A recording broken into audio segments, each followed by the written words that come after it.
ब्राह्मण चाहे जैसा भी क्यों न हो उसे मारना नहीं चाहिए। ब्राह्मण चाहे जैसा भी क्यों न हो उसे मारना नहीं चाहिए। और बालकों का हत्यारा कोई भी हो उसे छोड़ना नहीं चाहिए। इसे मारो भी और छोड़ो भी। भीम दादा बोले ऐसे न्यायाधीश दो चार और हो गए तो समाज का तो बेड़ा ही गर्क है। अब बताओ मार दिया जाए या छोड़ दिया जाए? बोल।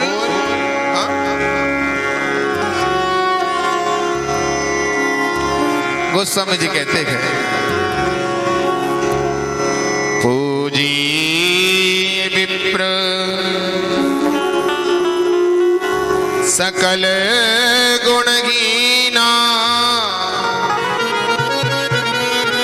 शूद्र गुण गण वेद प्रवीणा परहित सरिस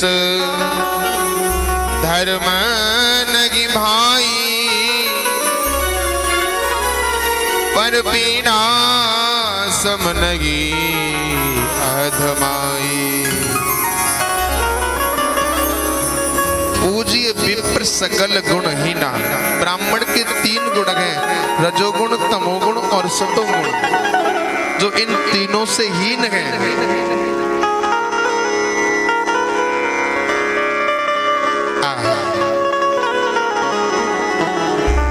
भगवान अर्जुन ने मणि को निकाला अश्वत्थामा की, और मणि को निकाल करके धक्के दे करके बाहर कर दिया। अश्वत्थामा को तो शुक्रगुजार होना चाहिए था कि कार्य तो मरने जैसा किया लेकिन फिर भी छोड़ दिया। लेकिन जीव के अंदर जो ईर्षा रूपी विष आ जाता है ना, यह जीव को दूषित कर देता है। इसने सोचा कि इनके वंश में कौन से बचा है। तभी विचार आया कि अभिमन्यु की पत्नी उत्तरा के गर्भ में कोई शिशु है, यदि ये मर जाए तो इनका परिवार ही नष्ट हो जाएगा, कोई जल देने वाला नहीं बचेगा। और अश्वत्थामा ने बैठे बैठे ही ब्रह्मास्त्र का प्रयोग कर दिया। और जैसे ही ब्रह्मास्त्र का प्रयोग किया, उत्तरा ने हाथ जोड़ ली और प्रणाम किया। पागी पागी महायोगिन देव देव जगतपते नान्यं त्वदभयं पश्ये यत्र मृत्यु परस्परः।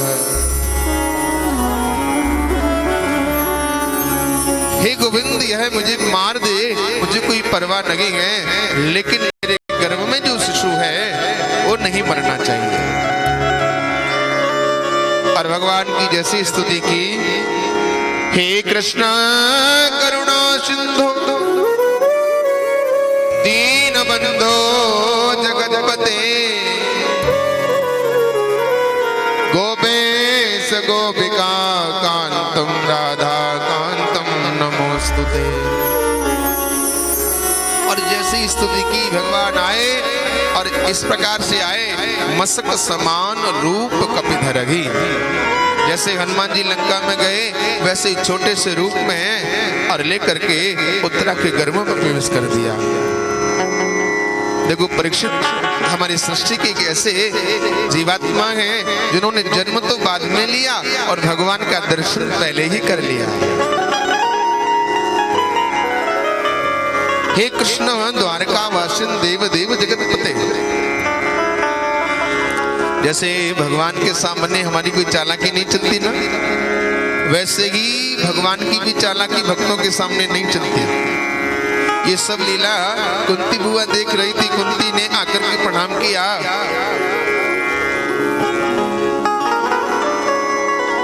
हम आपको प्रणाम करते हैं। कन्हैया बोले, बुआ जी आप हमें क्यों प्रणाम कर रही हो? हम तो आपके भैया के बेटा है ना। कुंती ने कहा बस यही तो नाटक है आपका, किसी को बुआ बनाते हो, किसी को फूफा बनाते हो, किसी को कुछ बनाते हो, लेकिन ये क्यों भूल जाते हो कि सबके परवावा तो आप ही हो। अच्छा मैं भगवान हूं तो आप कुछ मांगिए। सबने सब कुछ मांगा और जैसे ही कुंती का नंबर आया, कुंती ने कहा यदि आप हमें देना चाहते हो तो एक काम कीजिए। बोले क्या?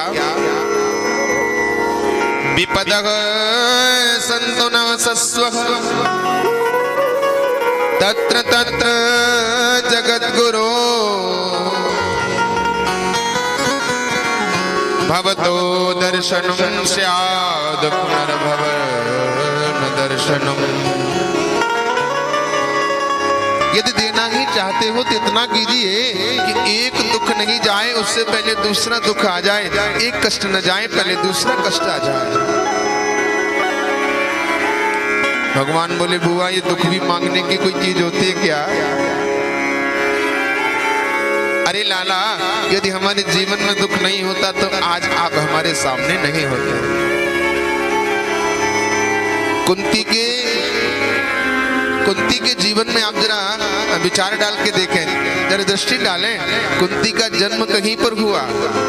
कुंती का नाम कुंती नहीं है, कुंती का वास्तविक नाम है प्रथा। कुंती भोज नाम का राजा लेकर के गया तो इनका नाम पड़ा कुंती। जन्म कहीं हुआ हो, पालन कहीं हुआ हो और विवाह भी ऐसे के साथ में हो गया जो पीलिया का मरीज। 3 अपने 2 मांद्री के पुत्रों को लेकर के जो 100 पुत्र यथायुग मारने के लिए तत्पर रहते हैं, ऐसे विषम परिस्थिति में एक पल के लिए दुख नहीं, सुख नहीं होगा। आज कुंती कहती है देना चाहते हो तो दुख दीजिए।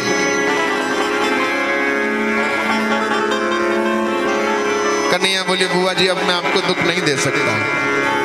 तो एक काम कर सकते हो, जो स्नेह की डोर है ना, ये जो प्रेम की डोर है, इसे तोड़ दो। कि सुख के माथे सिल पर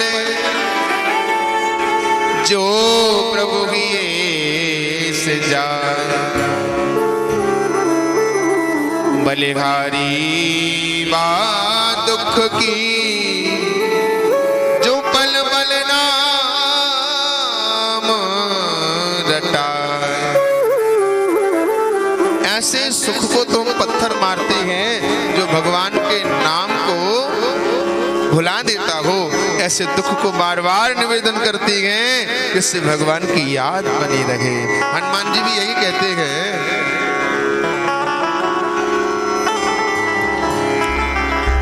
कही हनुमंत विपति प्रभु सोई, कही हनुमंत प्रभु सोई, कही हनुमंत विपति प्रभु सोई, कही हनुमंत विपति प्रभु सोई।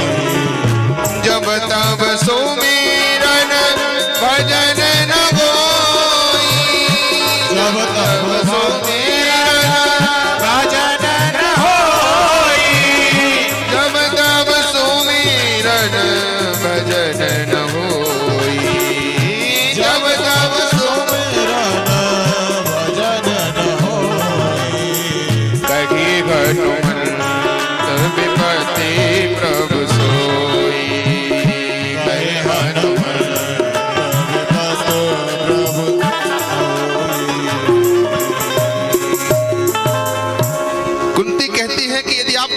चाहते हो तो हमको कष्ट दीजिए, दुख दीजिए, जिससे कि भगवान हमको मिल जाए।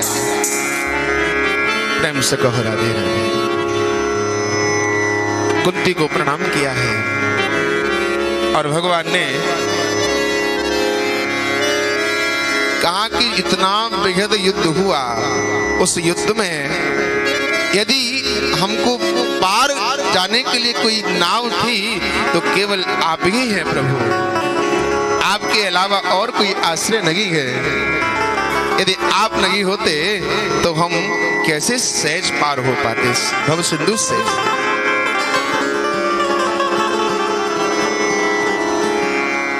पांडवों ने,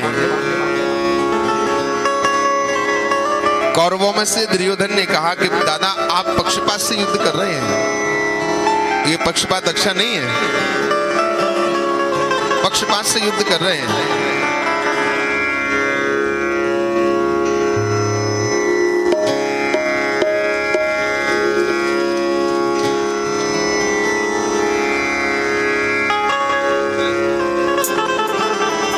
बोली वृंदावन बिहारी लाल की।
बोली वृंदावन बिहारी लाल की।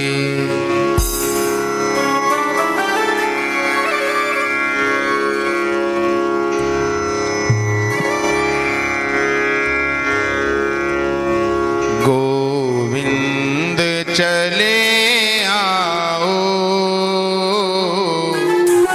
गोपाल चले आओ, चले आओ, गोपाल चले आओ, गोविंद चले आओ, गोपाल चले आओ, गोविंद चले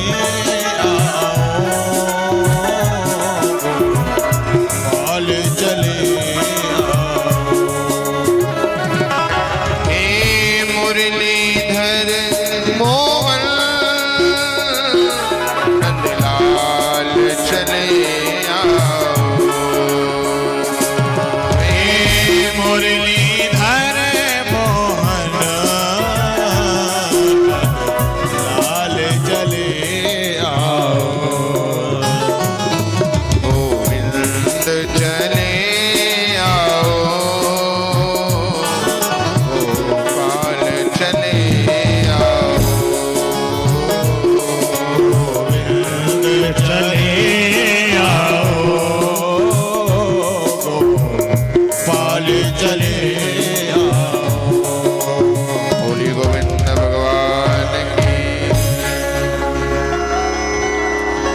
पांडवों को उपदेश कर रहे थे भगवान कृष्ण, लेकिन पांडवों की समझ में नहीं आ रहा।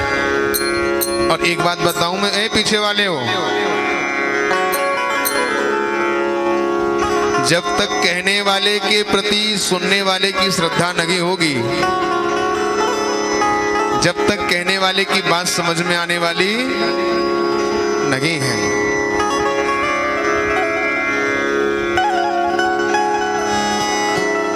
ये जो ताली बजाने की क्रिया है ना, ये चैतन्य महाप्रभु ने प्रारंभ की।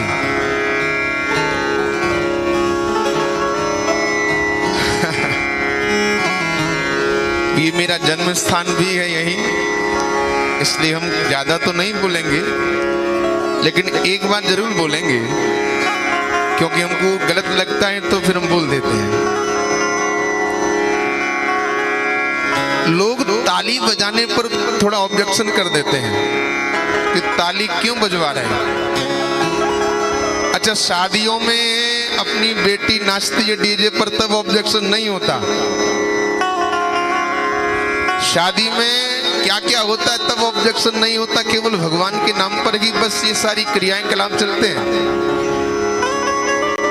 कई लोगों के तो पेट में दर्द हो रहा था बैठ करके, इसलिए बाहर गए कहने के लिए अरे ये तो बस यूं ही है। हाँ, जो आयो जहां काम को वापे और न हो है। जो कमियां ही निकालने आया है वो कथा नहीं सुनेगा, वो कमियां ही निकालेगा। और उसको लगेगा कि कौन मिल जाए, खुद तो सुनेगा नहीं, दूसरे को भी कहेगा कि चलो देखो, अपना भी समय बर्बाद, दूसरे का भी समय बर्बाद। प्रेम से कहो राधे राधे। तेरा जोर से बोलो राधे राधे। एक बार और बोलो राधे राधे। जब तक कहने वाले के प्रति श्रद्धा नहीं होगी तब तक सुनने वाले कहने वाले की बात समझ में नहीं आएगी। बाबा अर्जुन समझा रहे, भगवान कृष्ण समझा रहे पांडवों को, सबकी समझ में तो आ रहा है लेकिन धर्मराज की समझ में नहीं आ रहा है, क्योंकि धर्मराज छोटा समझते हैं ना। तो धर्मराज को लेकर के, पांडवों को लेकर के भगवान भीष्म पितामह के पास में गए और भीष्म पितामह के पास में जाकर के कहा, बाबा आप बाणों की सैया पर बैठे विराजे हुए हो, थोड़ा मार्ग उपदेश करिए ना। तो बाबा ने कहा, तन पवित्र सेवा किए, धन पवित्र कर दान, मन पवित्र हरि भजन सो होत त्रिविध कल्याण। तन पवित्र होता है सेवा करने से, तन पवित्र सेवा करने से होता है, और धन पवित्र होता है दान करने से, मन पवित्र होगा भगवान का भजन करने से। यदि ये तीन चीजें गृहस्थ जीवन में आ जाएं तो पक्का लिखवा लीजिए, कल्याण का मार्ग प्रशस्त हो जाएगा। आप राजा हो, आपको संग्रह करना चाहिए, और संग्रह करने के बाद में धन को उपार्जन करना चाहिए, और धन को धर्म में व्यय करना चाहिए। और पूज्यपाद श्री स्वामी जी राजेंद्र दास जी महाराज मलुक पीठाधीश्वर जी कह रहे थे, एक बार प्रवचन में अभी पूर्व में कथा हुई महाराज जी की, तो कह रहे थे कि यदि दरिद्र बनना है तो दान मत करो, आपको दरिद्रता मिलेगी, दरिद्र बनोगे, गरीब बनोगे। यदि अमीर बनना है तो दान करना प्रारंभ करो। आप कहोगे कि हम तो महाराज अपना घर पालन कर रहे हैं, तो घर पालन तो पशु पक्षी भी कर रहे हैं, आपने क्या कर लिया? अरे बच्चे पैदा तो पशु पक्षी भी कर देते हैं, इसमें आपने कौन सा बड़ा काम कर दिया? यदि मानव जीवन में सत्कर्म नहीं किया, भगवत मार्ग का प्रस्थान नहीं किया, तो जैसे पशु में है और फिर कोई अंतर रह जाएगा क्या?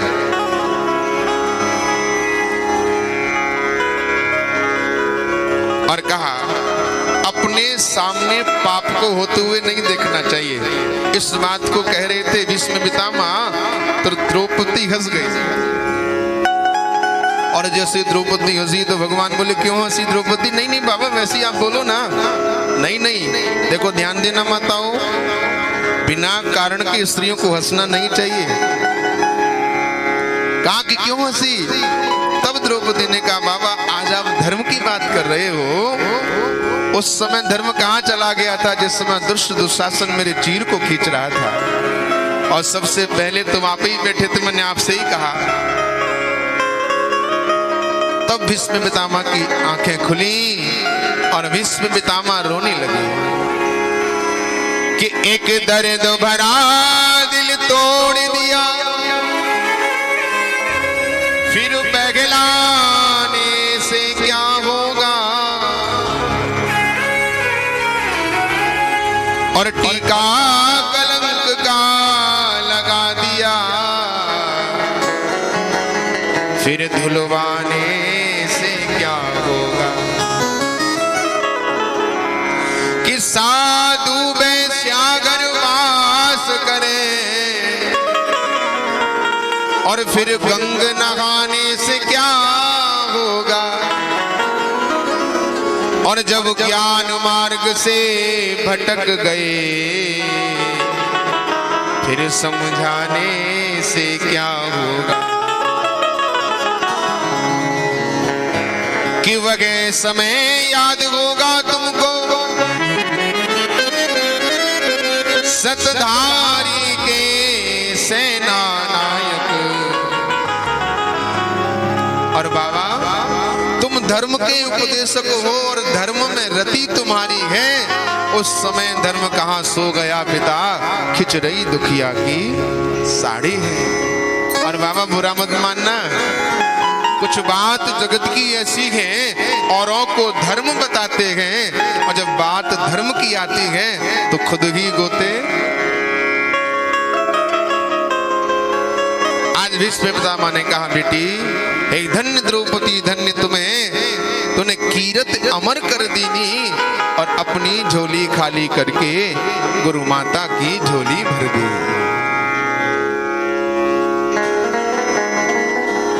अंत समय की पीड़ा को बेटी तुमने मिटा दिया।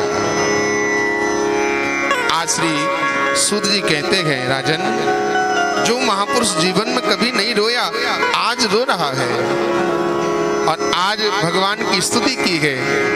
ये 14 मंत्रों से स्तुति की भगवान की। हाथ उठा नहीं सकते, सर उठा नहीं सकते, बाण लगे हैं। आज इस नाम स्तुति का नाम ही पुष्प स्तुति है। इतिमति रूपी कल्पिताति वृष्णा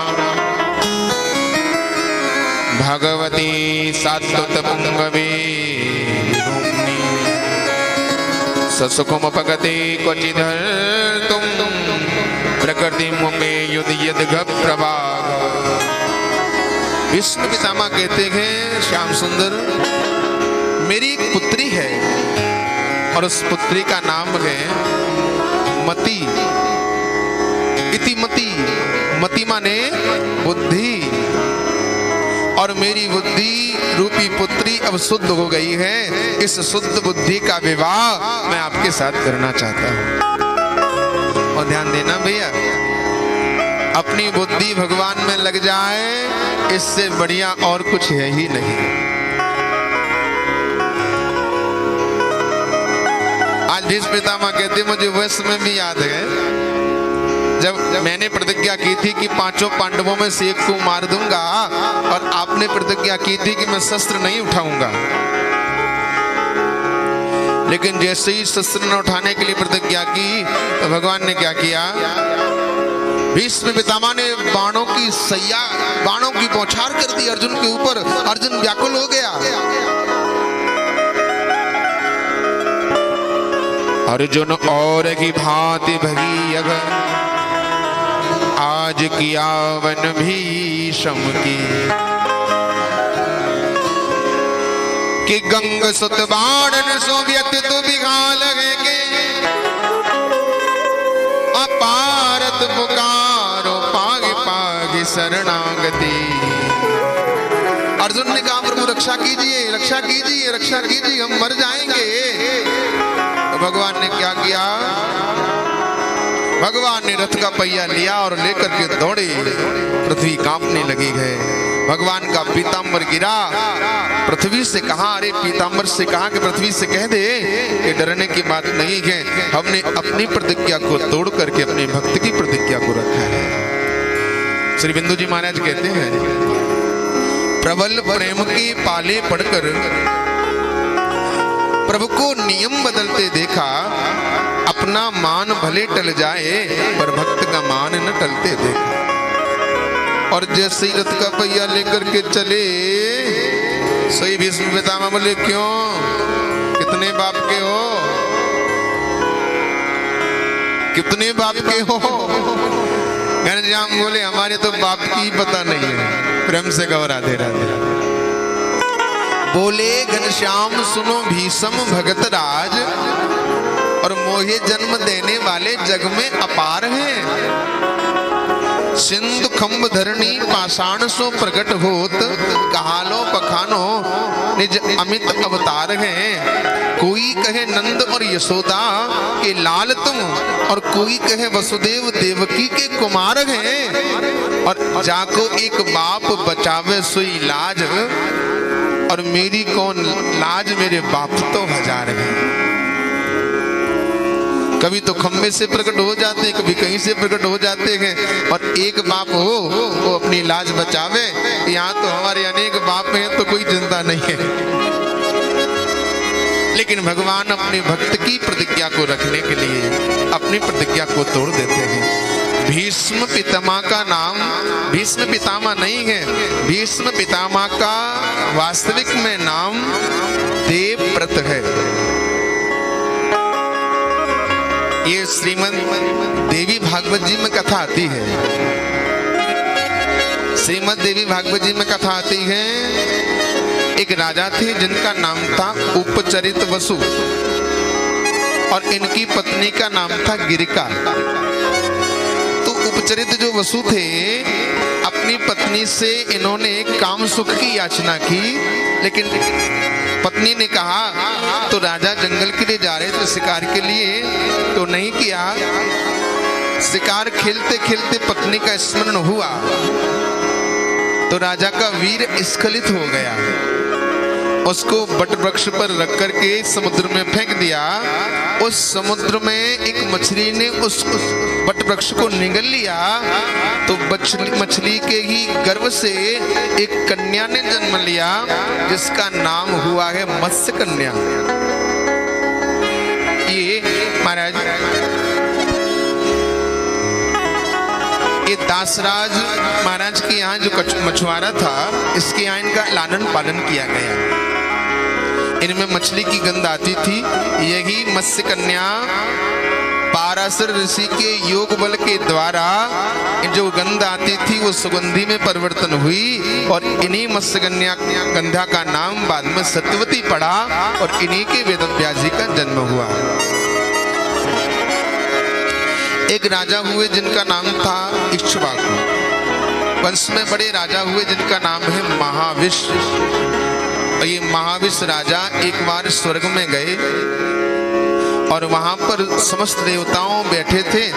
गंगा बार बार महाविष को देखने लगी तो ब्रह्मा जी ने इन दोनों को श्राप दे दिया, जाओ तुम पृथ्वी पर जाकर के भोग को भोगो। तो गंगा भी श्रापित हो गई और महाविष भी श्रापित हो गए। महाविष ही शांतनु के रूप में आए हैं। इधर महाराज एक राजर्षि हुए, उसी नरजी इनकी जो ध्यो की पत्नी है ना, ये सहेली है इनकी। तो देवता तो बुढ़ापा नहीं आता देवताओं में, लेकिन मनुष्यों में बुढ़ापा, जवानी, बाल्यावस्था ये सब होती है। तो कहा कि तुम कामधेनु को लेकर के आओ तो ये हमारी सहेली इसका दूध पी लेगी तो इसको बुढ़ापा नहीं आएगा। तो वसुओं ने तो मना किया, लेकिन जो 8वें वाले वसु थे ना, इनकी पत्नी ने ज्यादा इनको आग्रह किया तो नहीं माने। तो ये गैया चुराने के लिए गए तो ऋषियों ने श्राप दे दिया इनको, जाओ तुमने ऐसा धूर्त काम किया गए, तुम मृत्युलोक में जाकर के मानव बने। तो 7 वसुओं ने कहा महाराज हमारा तो अपराध नहीं था, हम तो इनके साथ में आ गए। बोले इनको चिरंजीवी ब्रह्मचर्य का पालन करना पड़ेगा और आप जाइए और ऐसी माँ को ढूंढो जो जन्म लेते ही तुमको मार दे तो तुम्हारा कल्याण हो जाएगा। अब इन्होंने कहा सोचा कि कौन को ढूंढे, तो गंगा मैया की ही आराधना करी। गंगा ने अपना पुत्र बनाने के लिए इनको स्वीकार कर लिया। शांतनु का विवाह गंगा के साथ में हुआ। गंगा मैया ने पहले ही कह दिया था कि हमारे किसी भी कार्य में रोक टोक नहीं करेंगे आप। पहला पुत्र हुआ, पहला भी गंगा को समर्पित कर दिया। 7 पुत्र कर दिए, 8वां करने ही जा रही थी। शांतनु ने कहा अब एक पुत्र को तो राज्याभिषेक के लिए रहने दीजिए। गंगा उस पुत्र को लेकर के चली गई। एक दिन शांतनु, ये देवव्रत नाम का जो राजा है, लाला है, ये गंगा की लहरों को चीर रहा था। तब शांतनु ने कहा धन्य है तुम्हारी माता पिता को जिन्होंने तुम्हें जन्म दिया। तो महाराज गंगा प्रकट होकर के आई और कहा ये आपका ही पुत्र है, इसे आप स्वीकार कीजिए। शांतनु देवव्रत को लेकर के आ गए, लेकिन शांतनु उदास रहने लगे। तो इन्होंने सत्यवती को देखा और देख करके मत्स्य कन्या को जब देखा तो देख करके मन में विवाह की इच्छा हुई तो कहा कि आप हमारे पिताजी से चर्चा कीजिए विवाह की। शांतनु गए दासराज के पास में और कहा महाराज मैं आपकी पुत्री से विवाह करना चाहता हूं। दासराज ने कहा हम विवाह तो कर देंगे, कोई आपत्ति नहीं है, लेकिन शर्त हमारी यह है कि आपके जो पुत्र होगा हमारी पुत्री के वही राजा बनेगा। शांतनु ने कहा ऐसा मैं कैसे कह सकता हूं, मेरा दूसरा पुत्र देवव्रत है ना। लौट के आ गए, लेकिन देवव्रत जब लौट के आए तो देवव्रत ने देखा कि शांतनु जो पिता हैं वो उदास उदास घूम रहे हैं। इन्होंने क्या किया, पूछा उदासी का कारण, तो कहा कि सत्यवती के साथ विवाह करना चाहते थे इसलिए उदास थे। देवव्रत गए दासराज के पास में, कहा कि आप हमारे पिताजी से विवाह कर लीजिए माँ। दासराज ने कहा कि आप ही विवाह कर लो ना, आपके जो पुत्र होगा और उत्तराधिकारी बन जाएगा। तो देवव्रत ने कहा देखो हम विवाह भी करेंगे तो हमारा बेटा राजा नहीं बनेगा, हम भी राजा नहीं बनेंगे। बोले आपके बेटे ने हमारे पुत्र का वध कर दिया और राजा बन गया तो? तब देवव्रत ने कहा कि मैं भीष्म प्रतिज्ञा करता हूं कि मैं विवाह ही नहीं करूंगा। तब से देवव्रत का नाम भीष्म पितामह पड़ा है।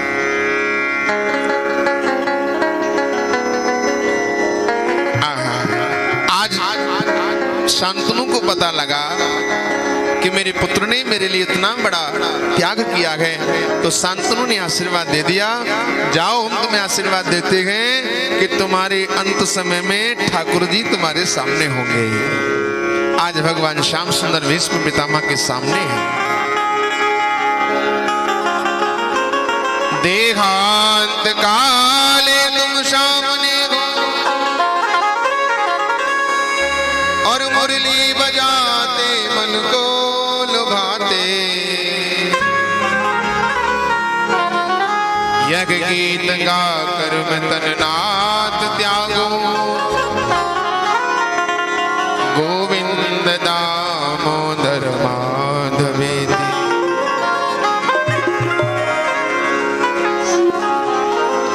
आज विश्व पितामह भगवान के चरणों को प्राप्त किए हैं।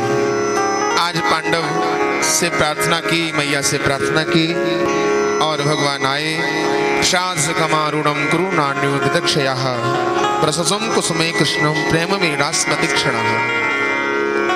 आकर के भगवान ने प्रणाम किया। और देखो भैया, नीति शास्त्र भी कहता है 4 चीजें मनुष्य को करनी चाहिए। एक चीज करने से 4 चीजें प्राप्त होती हैं।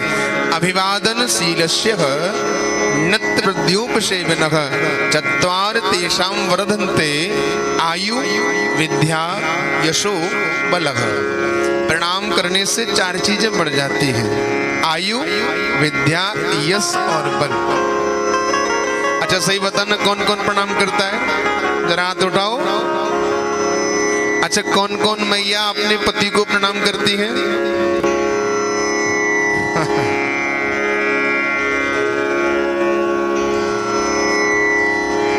नहीं नहीं महाराज, हंसने वाली बात नहीं, करती तो सभी नंगला रतिया की तो सब करती हैं, शर्म के मारे ना उठा रही होंगी। प्रेम से कहो राधे राधे।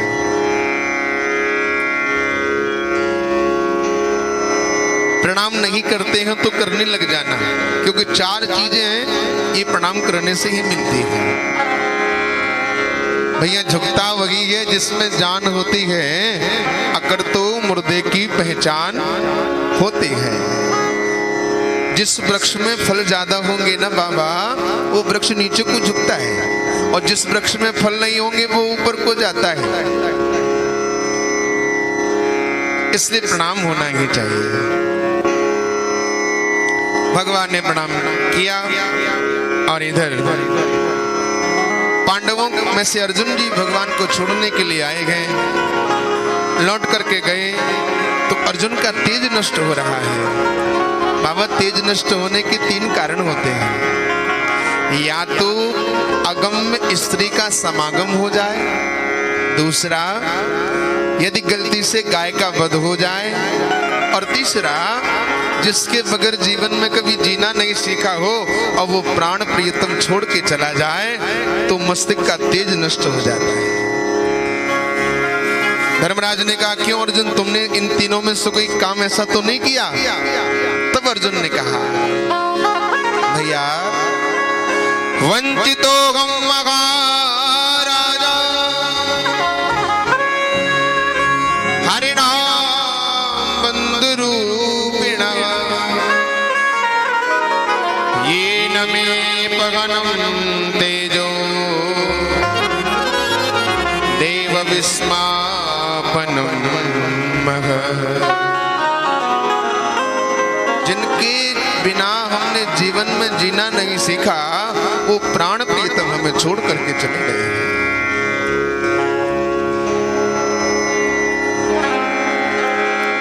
और जैसे ही सुना कि कृष्ण छोड़ करके चले गए हैं तो कुंती तो राम राम कह करके कृष्ण कृष्ण कह करके अपने प्राणों को त्याग दिया।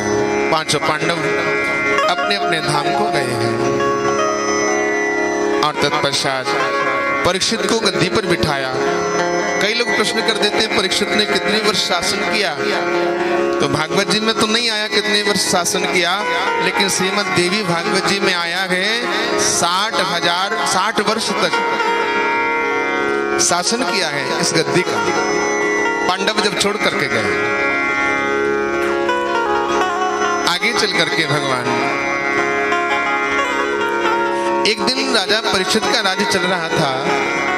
बड़े बड़े यहाँ न तो कोई ताला लगाता है, गाय स्वयं दूध देती है, संतों का स्वागत होता है, ब्राह्मणों का स्वागत किया जाता है, परस्पर सब में प्रेम है। एक दिन जंगल में गए तो क्या देखा,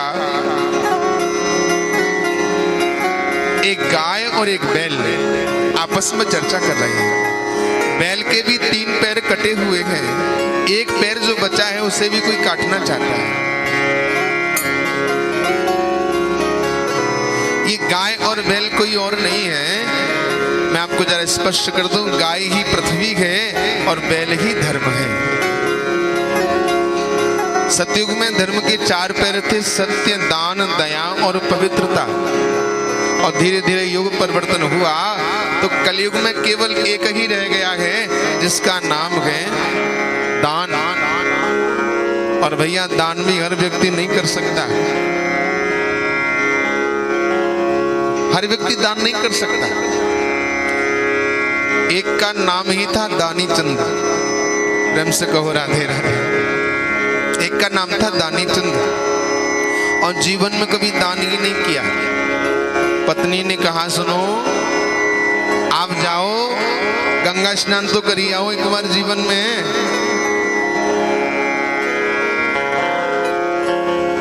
दानी चंद बोला चला तो जाऊंगा, लेकिन वहां पर पंडा लोग रहते हैं ना, दक्षिणा मांगेंगे तो मैं दक्षिणा तो नहीं दे पाऊंगा। अब ज्यादा कहा तो दानी चंद को जाना पड़ा। अच्छा, दानी चंद वहां नहीं गया जहां पर घाट पर लोग नहाते हैं, वहां गया जहां पर मुर्दे फूकते हैं। बोला यहाँ कोई नहीं आएगा, वहीं जाकर के डुबकी लगा। और भगवान बड़े कृपालु, भगवान बोले कितना कंजूस है,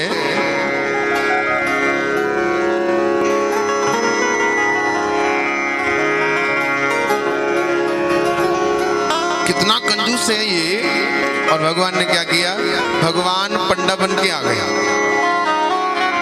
दानी चंद जैसे ही डुबकी मार के निकला हर घर गंगे करते हुए, तो पंडा के रूप में भगवान को देखा। कौन है आप? भगवान बोले हम हैं यहाँ के पंडा। दानी चंद बोला यहाँ भी होते हैं क्या? आपका खाना पीना कैसे चलता है? बोले महाराज क्या बताएं, कोई कोई भगत ऐसा आता है कि 2-2, 4-4 वर्ष का राशन पानी भर के रख जाता है, चकाचक करते हैं। दानी चंद बोला 2-4 वर्ष हम तो एक दिन का भी नहीं दे सकते। भगवान बोले देखो, पंडा ने, भगवान रूपी पंडा कहने लगे कि देखो दान तो देना पड़ेगा आपको। अच्छा अभी नहीं है तो बाद की कह के चले जाओ। पुराने जमाने में चलता था धेला, तो एक धेले का संकल्प कर दिया और आया दानी चंद आकर के आराम से लेट गया। पत्नी से बोला बहुत मुश्किल हुई गंगा स्नान करने में, और भगवान तो थोड़ा समय पा करके फिर आगे दानी चंद के यहाँ। अरे दानी चंद है क्या? पत्नी से कहा देख के आओ कौन है आप? बोले हमें पंडा। पत्नी ने कहा पंडा आए हैं तो कह दे कि घर पे नहीं है, फिर टका मांगेगा, धेला मांगेगा। पत्नी ने कहा कि घर पे नहीं है वो। अब भगवान बोले घर पे नहीं है तो कोई बात नहीं है, अब इतनी दूर से आए हैं तो भोजन पानी की व्यवस्था कर दो, जब आ जाएंगे तो मिलकर के ही जाएंगे। प्रेम से कहो राधे राधे। बोले वो भोजन की क्या? बोले कह दे कि आ तो वे बीमार पड़े हैं। बोले अभी अभी तो आ गए लेकिन बीमार हैं। भगवान मुस्कुरा रहे, देखो इस कंजूस को। भगवान बोले चलो कोई बात नहीं, अब बीमारी की हालत में यजमान को छोड़ के नहीं जाएंगे, जब तक ठीक नहीं हो जाएंगे जब तक यहीं रहेंगे। अरे वो यही रहने की कह रहा है तो दानी चंद बोला कह दे कि मर गए। पत्नी गई, बोले इतने बीमार थे क्या बताएं, अभी अभी चले गए। भगवान मुस्कुराए, कितना कंजूस है। तो अमित रूप प्रकटे बहु काला, भगवान अनेक रूप में प्रकट होकर के पूरे गांव में ढिढोरा पीटिया कि दानी चंद मर गया। और पत्नी अब तो रोना पड़ेगा, पूरा गांव इकट्ठा हो गया। अब दानी चंद को स्नान कराया, नए वस्त्र पहनाए और लिटा भी दिया, तब तक कुछ नहीं बोला। भगवान मुस्कुराए जा रहे मन ही मन में, इतना कंजूस व्यक्ति नहीं देखा। और जैसे ही उठा करके ले जाने लगे, पत्नी बोली अरे ये मरे नहीं है। माताओं ने कहा सदमा ज्यादा पहुंच गया है। अरे ऐसा ही होता है, ये तो सच कह रही थी मरे नहीं है। लेकर के चल दिए, लेकिन फिर भी दानी चंद कुछ नहीं बोला और जा करके चिता पर भी लिटा दिया, तब भी कुछ नहीं बोला। भगवान बोले कहीं मर ही न जाए। भगवान बोले जरा हम इसके कान में कुछ कहना चाहते हैं। लोगों ने कहा गंगा जी के पंडा कुछ मंत्र बोलेंगे, इनका कल्याण हो जाएगा। भगवान बोले आया हूं बैकुंठ से, तुम हित नाता जोड़। और जैसे दानी चंद ने एक आंख खोल के देखा, बोले ये तो वही है, फिर बंद कर ली। भगवान बोले मरे मत, आया हूं बैकुंठ से तुम हित नाता जोड़, और मांग ले वरदान कछु, तुम कुछ वरदान मांग लो। दानी चंद बोला धेला दीजे छोड़, यदि आप हमसे प्रसन्न हो तो बस इतना काम कर दीजिए, जो धेला का संकल्प किया उसे छोड़ दो। भगवान बोले छोड़ दिया, मरे मत। तो हर व्यक्ति के बस की बात नहीं है दान करना। कई बार लोग भावावेश में बोल तो देते हैं, लेकिन फिर बाद में पता लगा कि पत्नी ने डांट दिया तो फिर डांटा है, हाँ नहीं कर पाई। इसलिए जो कहा जाए वो किया जाए। ये आपका पैर किसने काटा, कौन काटना चाहता है? तो कहा किस किस का नाम लें? ब्राह्मणों से पूछें तो ब्राह्मण एक ही बात कहते हैं, कर्म प्रधान विश्व रच राखा, जो जस करई सो तस फल चाखा, कौन काऊ सुख दुख कर दाता, निज कृति कर्म भोग सब भ्राता। तभी एक काला काला सा पुरुष आया, नग्न अवस्था में तलवार को लेकर के। नते गुणाकेश यशोधराणाम वृद्धाम जले वे भयमस्त किंचितः। और जैसे ही परीक्षित ने तलवार को उठा करके मारने के लिए हुए, तो कलयुग आकर के परीक्षित के चरणों में लेट गया। कहा महाराज क्षमा करना। कौन है आप? बोले मेरा नाम कलयुग है, आपके आगे मेरा ही शासन आने वाला है। कलयुग आप मेरे शासन में नहीं रह सकते। कोई बात नहीं महाराज, 2-4 जगह कहीं दे दीजिए जहां पर पड़े रहेंगे आपकी छत्र छाया में। तो 4 चीजें दी हैं। धूतम पानम स्त्रियम सूनः यत्र धर्म चतुर्विधः। जहां जुआ खेला जाता है वहां कलयुग का वास होता है, पर स्त्री गमन में कलयुग का वास है। यत्र धर्म चतुर्विधः माने शराब जो पीते हैं ना, मदिरा जो पीते हैं, उसमें भी कलयुग का वास है।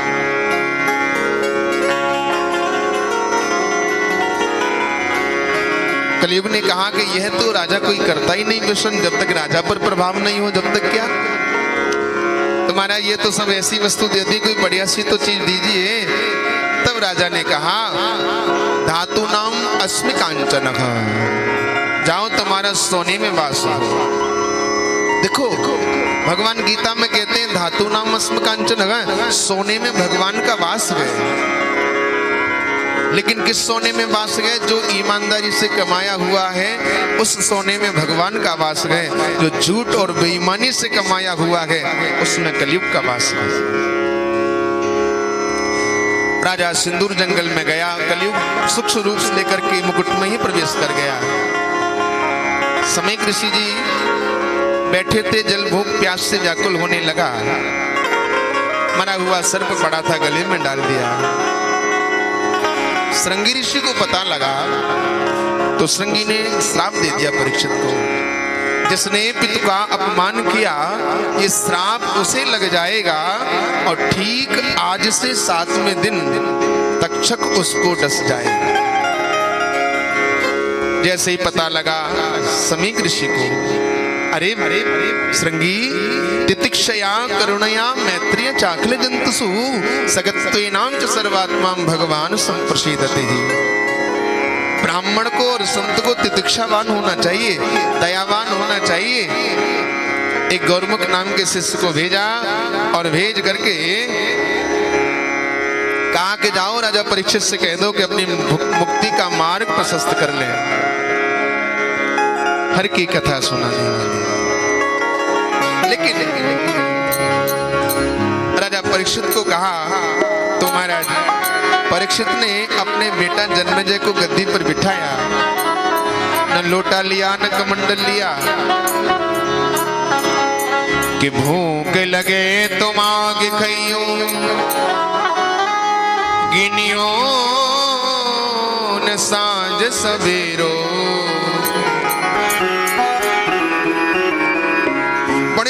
संत पधारे, राजा परीक्षित को श्राप मिला गए, सुकृताल में आकर के बैठ गए। अरे राजा परीक्षित को धर्मात्मा राजा को श्राप मिल गया। बड़े बड़े संत पधारे, वशिष्ठ, अत्रि, गौतम, देवल, देवराज, दुर्वागा, भृगु, अंगिरा, कश्यप, वामदेव, नारद, बड़े बड़े संत पधारे गए। कहा महाराज आपको श्राप मिला है? परीक्षित ने कहा नहीं महाराज, गिरिजा संत समागम समन लाभ कछुहा।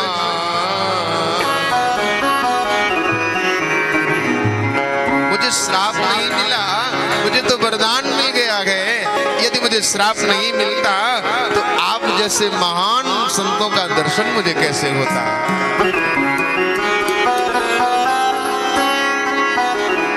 भगवान श्री सुखदेव जी समाधि में बैठे, ध्यान आया चलो परीक्षित की सभा में चलते हैं।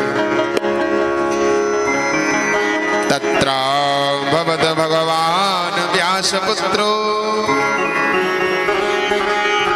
यदक्षया गामन मानो नपेक्षः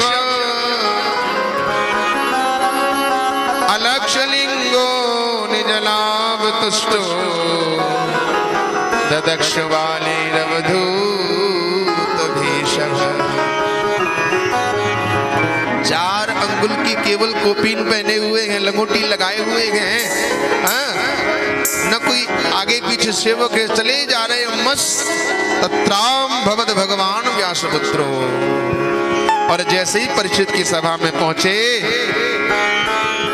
लोगों ने कहा अरे परीक्षित तेरी मुक्ति तेरे द्वार पर आ गई है। आइए हम भी भगवान श्री सुखदेव जी का पूजन करते हैं बड़े भाव के साथ में।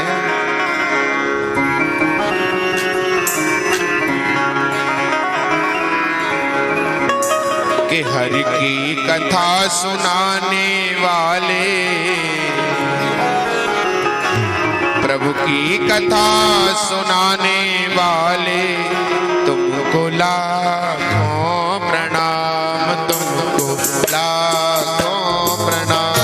हरि की कथा सुनाने वाली, प्रभु की कथा सुनाने वाली, तुमको लाखों प्रणाम, हमको लाखों प्रणाम, तुमको लाखों प्रणाम, तुमको लाखों प्रणाम। हरि की कथा सुनाने वाले, प्रभु की कथा सुनाने वाले, तुमको लाखों प्रणाम, तुमको लाखों प्रणाम, तुमको लाखों प्रणाम, तुमको लाखों प्रणाम।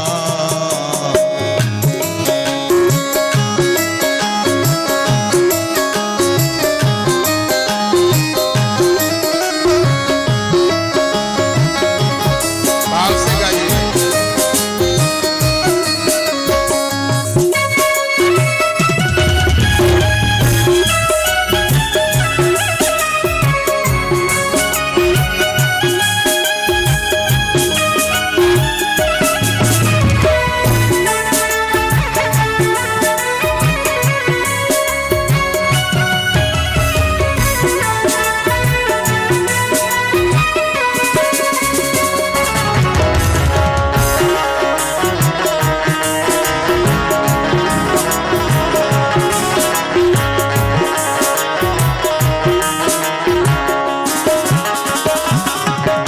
हम बैठ गए थे मग में, बस सोए गए थे जग में। हम बैठ गए थे मग में, बस सोए गए थे मन में, हम बहक गए थे तन में, बस सोए गए थे जग में।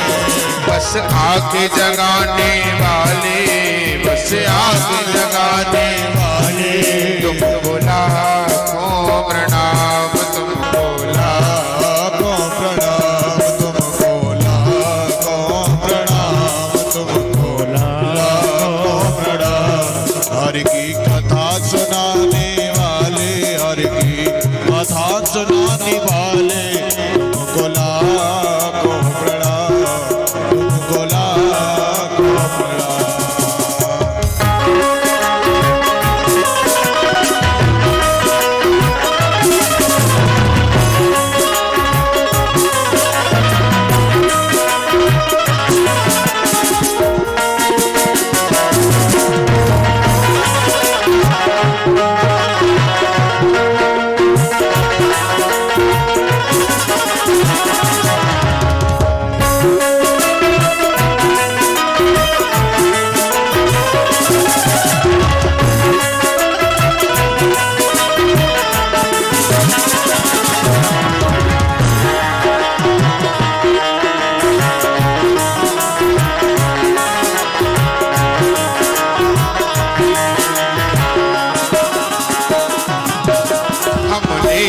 विष का प्याला जा रहे थे उनके गाला। हम लेकर विष का प्याला जा रहे थे उनके गाला। हम लेकर विष का प्याला जा रहे थे उनके गाला। हम लेकर विष का प्याला जा रहे थे उनके गाला। हम लेकर विष का प्याला जा रहे थे उनके गाला। वो सुधा पिलाने वाले, वो सुधा पिलाने वाले, तुमको लाखों प्रणाम, तुमको लाखों प्रणाम, तुमको लाखों प्रणाम, तुमको लाखों प्रणाम। हरि की कथा सुनाने वाले, की कथा सुनाने वाले, की कथा सुनाने वाले, की कथा सुनाने वाले, तुमको लाखों प्रणाम, तुमको लाखों प्रणाम, तुमको लाखों प्रणाम, तुमको लाखों प्रणाम।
शीश झुका यही गाँव में। और तेरा क्या पावे बस शीश झुकाए गाँव में।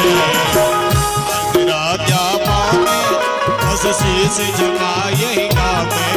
वो प्रेम लुटाने वाले, वो प्रेम लुटाने वाले, वो प्रेम लुटाने वाले, वो प्रेम लुटाने वाले बोला को प्रणाम तुमको, लाखों प्रणाम। लाखों प्रणाम तुमको, लाखों प्रणाम।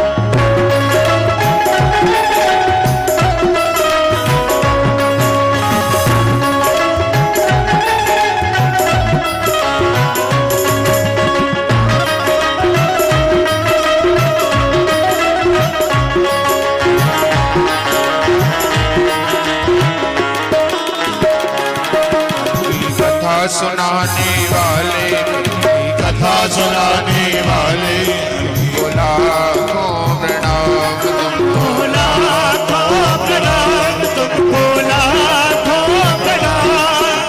लाखों प्रणाम तुमको लाखों प्रणाम।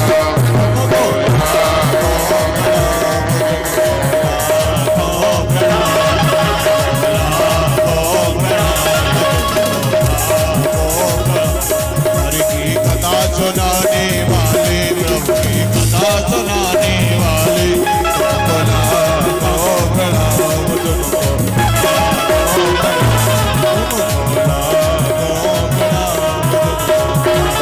लाखों प्रणाम।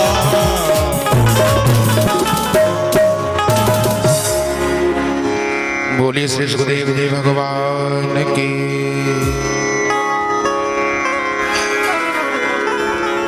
श्री सुखदेव जी आए हैं और राजा परीक्षित जी ने श्री सुखदेव जी का पूजन किया और पूजन करने के उपरांत एक ही प्रश्न किया, महाराज जल्दी मरने वाले को क्या करना चाहिए? जब करना चाहिए, तब करना चाहिए, यज्ञ करना चाहिए, दान करना चाहिए, व्रत करना चाहिए, क्या करना चाहिए? तब श्री सुखदेव जी महाराज कहते हैं, परीक्षित आपने प्रश्न तो बहुत अच्छा किया है। अतः पक्षाम संसिद्धो योगी नाम परमं गुरु पुरुषस्य यत् कार्यम म्रियमाणस्य सर्वथा। तो जल्दी मरने वाले को क्या करना चाहिए? सावधानी होकर के सुनिए। जल्दी मरने वाले को जितासनो जितश्वासो जितसंगः जितेन्द्रियः स्थूले भगवतो रूपे मनः संगारयेद्यः। जल्दी मरने वाले को पहले आसन जीतना चाहिए। जितासनो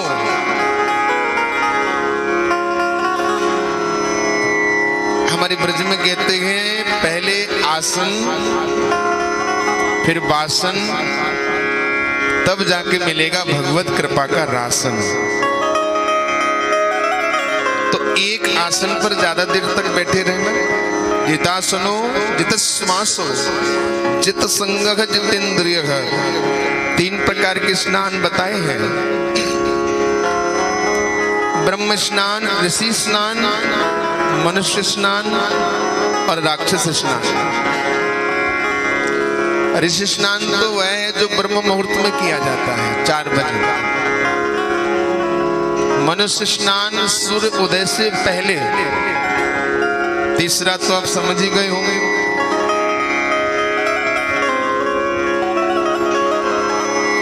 और लोग ब्रह्म की बात करते हैं, ब्रह्म ब्रह्म ब्रह्म ब्रह्म चिल्लाते रहते हैं, और हमारे वृंदावन में कहते हैं जिसने ब्रह्म मुहूर्त नहीं देखा वो ब्रह्म को क्या देखेगा। हमने ये जीत लिया, हमने वो जीत लिया। अरे पान तम्बाकू गुटखा तो छोड़ नहीं सकते और क्या जीत पाओगे। प्रातःकालीन उठना और बाबा हो सके तो अच्छे व्यक्तियों का संग करना। महाभारत में कथा आती है, एक मदालसा नाम की रानी थी, उसके अनेक पुत्र हुए और सबको ज्ञान का उपदेश कर दिया तो सब विरक्त हो गए। लेकिन एक अंतिम बेटा हुआ जिसका नाम था अलर्क। राजा ने कहा, रानी इसको तो थोड़ा हमारे राज्य के लिए रहने दीजिए। तो माँ ने कहा कि मैं छोड़ दूंगी, लेकिन इसको एक मंत्र दूंगी मैं। और अलर्क के गले में ताबीज डाल दिया और कहा कि जब भी तुम परेशान हो तब इस मंत्र का आप खोल करके देख लेना। और जैसे ही मंत्र को खोल के देखा एक दिन राजा अलर्क ने, तो लिखा था, संग सर्वात्मनां त्याज्यः स युक्त न शक्यते ससद्विदं सह कर्तव्यम सताम संगो ही भेखजम। यदि इस संसार में कोई त्यागने की वस्तु है ना, तो संग को त्यागना चाहिए। गलत व्यक्तियों का संग करोगे तो एक नहीं, दो नहीं, तीन दिन नहीं, चार नहीं, धीरे धीरे उसी में ही ढल जाओगे। और अच्छे व्यक्तियों का संग करोगे तो धीरे धीरे अच्छे में ढल जाओगे। हाँ, और मन से भगवान के स्थूल स्वरूप का दर्शन करना है। पाताल में स्तहि पादमूलम पठन्ति प्राश्नी प्रपदेर सातलम। जिस समय कुछ भी नहीं था, जंगम, स्थावर, अंडज, उद्भिज, स्वेदज, जरायु बिल्कुल कुछ भी नहीं था, केवल जल ही जल था। जल को संस्कृत में कहते हैं बाबा नार। नार माने, अरे बोलो, जल। नार माने जल। और भगवान को जल में मकान बनाने की आवश्यकता हुई, इच्छा हुई, तो यण, यण माने मकान, नार माने जल, यण माने मकान, और दोनों को मिलाकर के बन गया नारायण। नारायण की नाभि से ब्रह्मा की उत्पत्ति। ब्रह्मा के चार मुख हैं, लेकिन ये नहीं देख पाए कि मैं पैदा कहां से हुआ हूं। तब दो शब्द सुनाई दिए, एक तो त और दूसरा प। बोले तप करो, तप के द्वारा तुम्हें पता लगेगा कि तुम कौन हो। वे नारायण के द्वारा ब्रह्मा जी को चतुश्लोकी भागवत का निरूपण कराया। यथा महांत भूतानि भूते भूषा स्वसिष्वनुः प्रविष्टानि प्रविष्टानि तथा तेषु न तेष्वहम्। अणो अणियाम महतो महीयान। भगवान छोटे से छोटे रूप में है और बड़े से बड़े रूप में है। भगवान चींटी में भी है और हाथी में भी है। चींटी के पग नूपुर बाजे, साहब उसको सुनता है। अच्छा, भगवान कितना लघु है, जरा कल्पना कीजिए बाबा। चींटी कितनी छोटी होती है, और चींटी का पांव, उस पैर में चींटी जब घुंघरू बांध करके नाचती है ना, तो वो भी ठाकुर जी को सुनाई देता है। और गोस्वामी जी ने तो दो पंक्ति इसमें बड़ी सुंदर चरितार्थ की है। बिनु पग चलहि सुनई बिनु काना, कर बिन कर्म करई विधि नाना, आनन रहित सकल रस भोगी, बिन बाणी बक्ता बड़ जोगी। भगवान ऊंच नीच भी नहीं देखता, जात पाती भी नहीं देखता। अच्छा, अवगत की गति कहत नावे, मिला रहे और न मिले। प्रेम से कहो राधे राधे। देखो, एक बड़ा सुंदर आपको एक दृष्टांत सुना मैं। एक व्यक्ति ने अपनी वसीयत लिखी, ध्यान से सुनना। वंदेहम तमशेष कारण परम। सबके कारण भगवान है, लेकिन भगवान का कारण कोई नहीं है। एक व्यक्ति ने वसीयत लिखी और वसीयत में लिखा कि आधा हिस्सा मेरे बड़े बेटे को मिले। ध्यान से सुनना, थोड़ा गणित मुझे कम आता है, गोविंद मां सब ने कम पढ़ाया मुझे। आधा हिस्सा वसीयत का मेरे बड़े बेटे को मिले और चौथा हिस्सा मेरे छोटे बेटे को और पांचवा हिस्सा मेरी बेटी को मिले। इतना कहकर के लिख करके वसीयत को अब वो चले गए। अब जैसे ही बंटवारा हुआ तो वकील साहब आए, बोले कि अरे महाराज आपके पिताजी वसीयत लिख करके गए हैं और इसी प्रकार से ये बंटना चाहिए। आधा हिस्सा बड़े बेटे को, चौथा छोटे को और पांचवा बेटी को। अब हिस्से में क्या था? 19 घोड़े थे। क्या थे? 19 घोड़े। अच्छा, 19 का आधा करना कितना होता है? अरे बोलो तो सही। 9.5। अब घोड़े को आधा कैसे किया जाए? अरे बोलो। बड़ा बेटा बोलो, सुनो, जो पिताजी कह के गए हैं वैसे ही करना चाहिए, इसमें कोई एर बदल नहीं करेंगे हम लोग। लोगों ने कहा एक काम करो, इन घोड़ों को बेच दो, इससे जो धन मिलता है, पैसा मिलता है, उसमें से डिवाइड कर लेना। बेटा बोला नहीं नहीं, जैसे जैसे पिताजी कह के गए, न तो बंटवारा हो रहा है न कुछ हो रहा है, अब क्या किया जाए। तभी एक व्यक्ति घोड़े पर सवार होकर के आया। उसने कहा कि भैया क्यों झगड़ा हो रहा है? तो सारी घटना बताई। तो उस व्यक्ति ने कहा एक काम करो, हमारा घोड़ा तुम ले लो। और उस व्यक्ति ने घोड़ा दे दिया। अब घोड़े कितने हो गए? अरे बोलो, 20 का आधा 10 बड़े बेटे को दे दिया। 20 का चौथा हिस्सा 5 छोटे बेटे को दे दिए और 20 का 5वां हिस्सा बेटी को दे दिया। घोड़े वाला बोला, सुनो जी, हमारा घोड़ा हमको वापस करो, तुम्हारा बंटवारा नहीं हो रहा था इसलिए हमने तुम्हें अपना घोड़ा दे दिया। अच्छा एक बात बताओ, क्या उस घोड़े के बगैर बंटवारा हुआ? क्या वह बटा? न तो उसके बगैर बंटवारा हुआ बाबा और नहीं वो बटा। इसलिए गोस्वामी जी लिखते हैं बड़े भाव से कि सब कर परम प्रकाशक जोई, सब कर परम जोई, अरे सब कर परम प्रकाशक जोई, सब कर प्रकाशक जोई। राम अनादि अवधपति होई, राम अनादि अवधपति होई, राम अनादि अवधपति होई।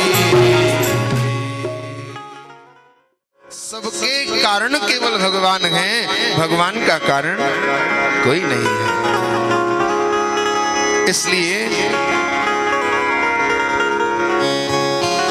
व्यादस्य चरण ध्रुवस्य च वयो विद्यागजिद्रंस्य कहा। भगवान छोटा बड़ा तो देखते ही होंगे ना? नहीं देखते। का जात विदुरस्त यादव पते। भगवान तो दासी के घर में जन्म लिए, विदुर जी के घर में जाकर के केले के छिलके खाए। कहा महाराज कैसे किया? तब श्री सुखदेव जी कहते हैं, राजन कैसे भगवान जरा विस्तार से बताइए। तब श्री सुखदेव जी कहते हैं, यदा तु राजां स्वशतान साधु पुण्यं धर्मेण विनश्य दृष्टि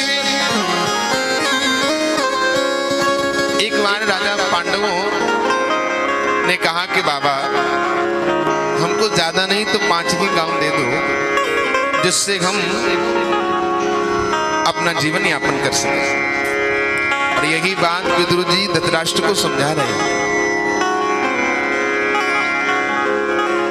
देखो मैं मंत्री पद होने के नाते से नहीं, एक यहाँ का नागरिक होने के नाते से कह रहा हूं, ज्यादा नहीं तो 5 गांव ही पांडवों को दे दो जिससे कि वो अपना जीवन यापन कर सके। इतना कह ही रहे थे कि जब तक दुर्योधन आ गया, और जैसे दुर्योधन आया तो विदुर जी को फटकारने लगा, अरे अरे हमारे ही राज्य में रह करके, हमारे ही मंत्री बन करके और हमारे ही खिलाफ हमारे पिताजी को भड़का रहे, शर्म नहीं आ रही आपको? तब राजा परीक्षित, जब राजा विदुर जी ने कहा, जिस राजा को नीति और अनीति का ही ज्ञान नहीं हो, क्या नीति है क्या अनीति है इसका ज्ञान नहीं हो, ऐसे राजा के साथ में तो कार्य करना ही व्यर्थ है। विदुर जी ने मंत्री पद त्याग दिया और त्याग करके मंत्री पद एक पर्णकुटी बना करके भगवान उसमें वास करने लगे। आज भगवान शांति दूत बन करके गए। दुर्योधन ने बड़ी व्यवस्था की, खूब व्यवस्था की, बड़े तोरगढ़ बनवाए, बड़े फूलों की वर्षा की। और जब मंच पर बैठे सब लोग विद्यमान थे, बड़े बड़े भीष्म पितामह, द्रोणाचार्य, कृपाचार्य, धृतराष्ट्र सब विराजमान थे। भगवान बोले कैसे आए? धृतराष्ट्र ने कहा, भगवान ने कहा हम शांति दूत बन करके आए हैं, ज्यादा नहीं तो 5 ही गांव पांडवों को दे दो। इतना सुना तो दुर्योधन एकदम बोल पड़ा। क्या कहते हैं महाराज? सूचक नहीं नैव दास्यामि बिना युद्धेन के सबह। क्या बात करते हैं महाराज? सुई की नोक के बराबर भी जमीन नहीं दूंगा बिना युद्ध के। धृतराष्ट्र ने कहा किसके सामने कह रहा है? हाथ को दबा दिया। भगवान बोले दुर्योधन तुमने नानी की कहानियों में सुना होगा कि युद्ध क्या होता है, युद्ध की भीषणता क्या होती है। नहीं नहीं प्रभु, विनोद अनुरोध में कह दिया, चलिए भोजन करिए।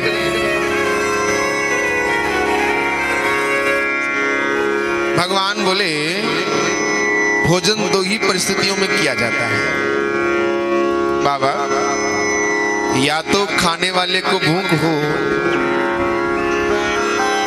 या फिर खिलाने वाले का भाव हो। भूख नहीं हो और भाव भी हो तो भी पा लेता है व्यक्ति।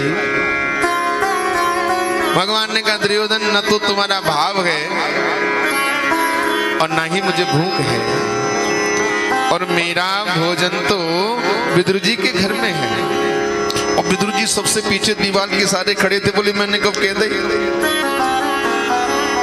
दुर्योधन ने कहा कि विदुर जी ने कब कहा? बोले जब हम आने से पहले ही हमारी निमंत्रणा हो गई कि आना। बोला था कि नहीं बोला था कि जाना?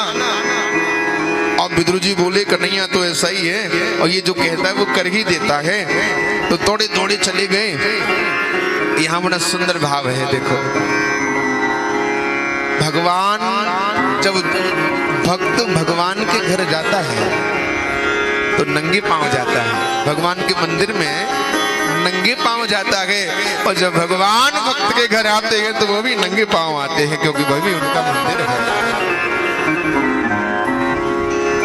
आज विदुर जी के घर में भगवान आए। जब तक शरीर का भान है जब तक भक्ति नहीं हो सकती बाबा। अपने आप को मिटा दे, अपनी हस्ती को। अगर कुछ मर्तबा चाहे कि दाना खाक में मिलकर गुले गुलजार होता है।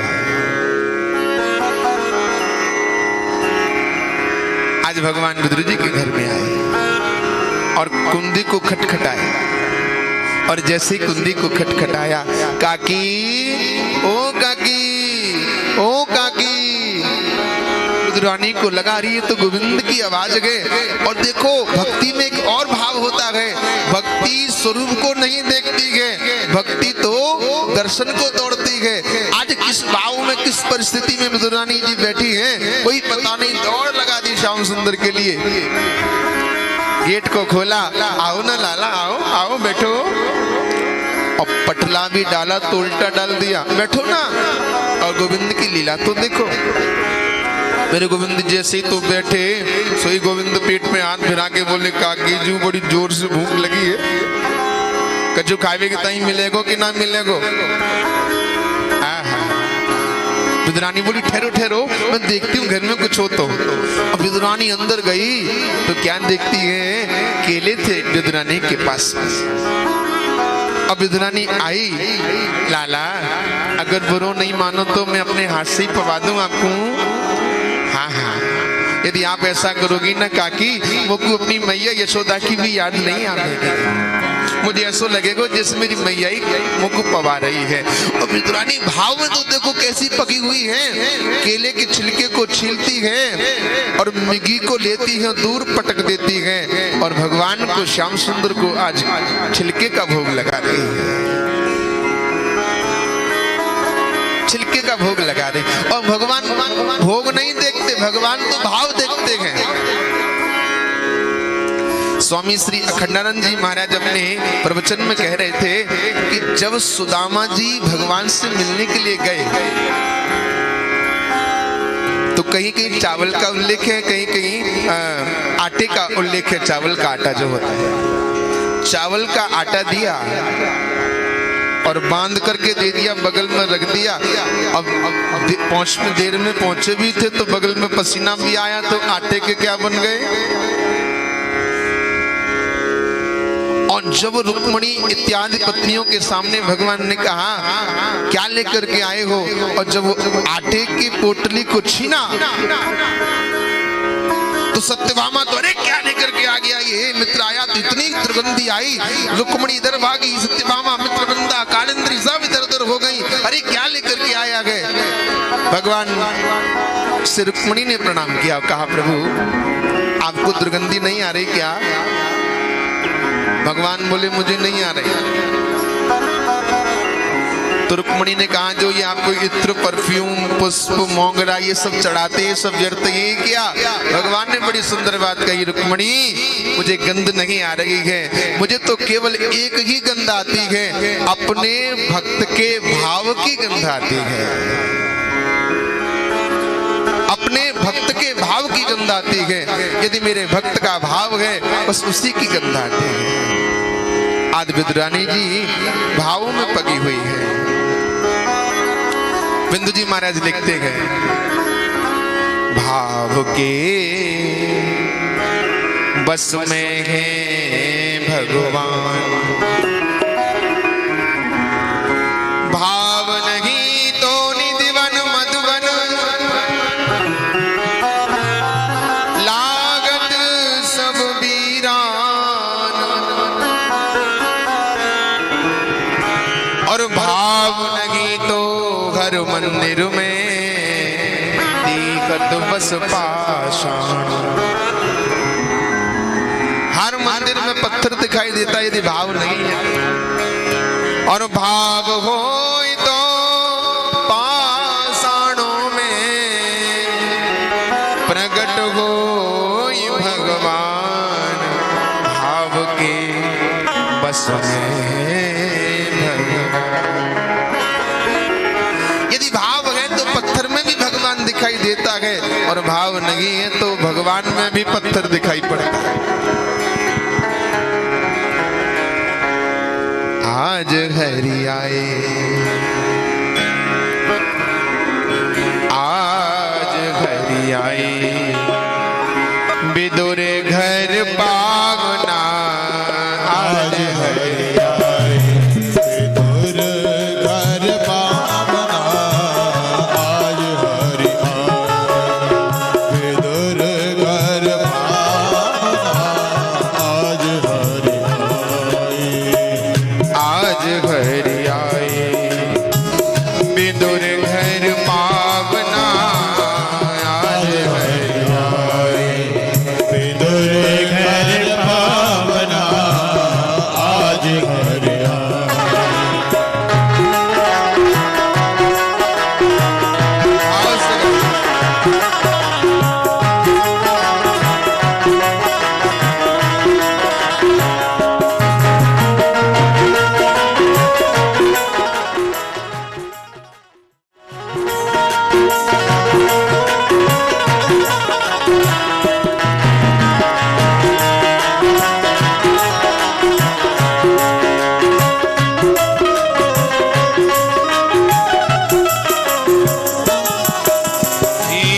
विदुर नहीं घर थी विदुरानी, विदुर नहीं घर विदुरानी, आवत देखे सारंग पानी, आवत देखे सारंग पानी, फूली नगी समावत रानी, भूली नहीं समावत रानी, भोजन कगा दिवावना, भोजन कहाँ जुगावड़ा, आज घर आए विदुर घर पावना, आज घर आए विदुर घर पावना, आज घर आए।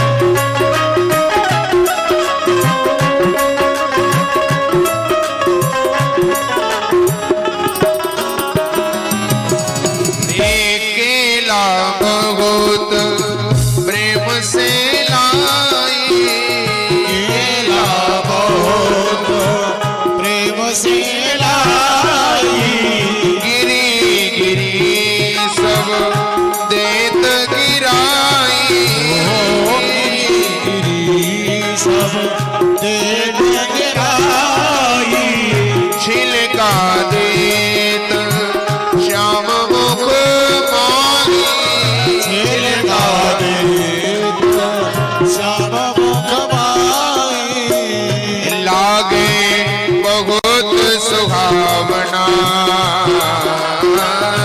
लागे बहुत सुहावना,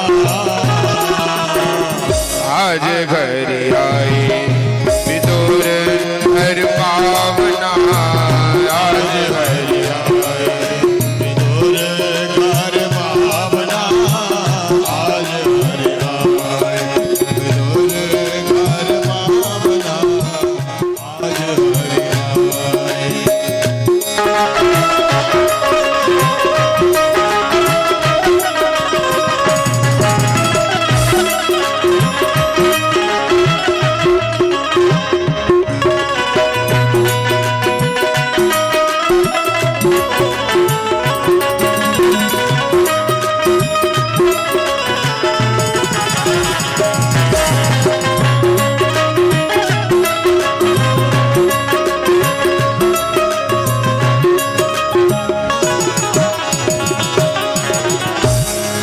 आज विदुर जी के घर भगवान आए, इतने मांग ही विदुर जी आए, खोटे खोटे वचन सुनाए, छिलका देत श्याम मुख माही, कहाँ गवाई तने भावना। अरे क्या कर रही हो? तब श्याम सुंदर ने कहा विदुर जी ने कि चलो लाला अब थोड़ी माखन मिश्री का भोग लगा। और जैसे ही माखन मिश्री खाने को भय तो विदुर जी से कहा ठाकुर जी ने, काका बुरा न माने तो एक बात कहे,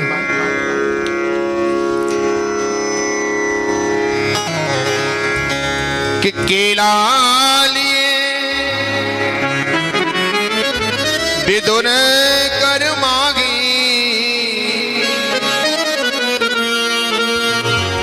गिरी देत गिरधर मुख मांगी। लाला अब भोग लगाओ माखन और मिश्री का। तब श्याम सुंदर ने कहा कृपा से कूसे और रूखे सूखे और हम के विदुर भाव के भूखे। वस्तु का महत्व नहीं है, वस्तु देने वाले की भावना का महत्व है। पासा कुसा कुछ नहीं चाहिए, केवल हमें तो भाव चाहिए। संबोधनी धन धन धन्य विदुर जी, भक्तन मान बढ़ावना, आज हरियाई। आज श्याम सुंदर आए, बड़ा भोग लगाया। आज यही बात उद्धव जी को सुना रहे भगवान ने कहा, उद्धव ने कहा प्रभु एक बात पूछे आपसे, आपके इतने अवतार हुए हैं, इन अवतारों में आपको सबसे ज्यादा पेट कहां पर भरा? तब भगवान ने कहा विदुर, उद्धव तुमने कितनी पुरानी बात मुझसे पूछी। कृष्ण जन्म में तो विदुर जी के घर में मेरा पेट भरा, और राम जन्म में मैया सबरी के घर में पेट भरा। भाव का भूखा हूं मैं और भाव ही एक सार है, भाव से बजता मुझे तो भव से बेड़ा पार है। तो भोजन दो ही परिस्थितियों में किया जाता है, या तो खाने वाले को भूख हो या फिर खिलाने वाले का भाव। तो पूछा किसी ने, महाराज ये तो भगवान जाति पाति तो देखते ही होंगे, ब्राह्मणों को जल्दी मिलते होंगे, अन्यों को कम मिलते होंगे। बोले नहीं नहीं, गोस्वामी जी ने यहां भी झंझट समाप्त कर दिया कि जाति पाति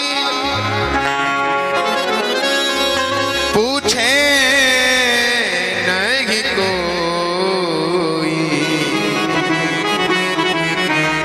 हरि को भजे सो हरि को होई, जाति पाति पूछे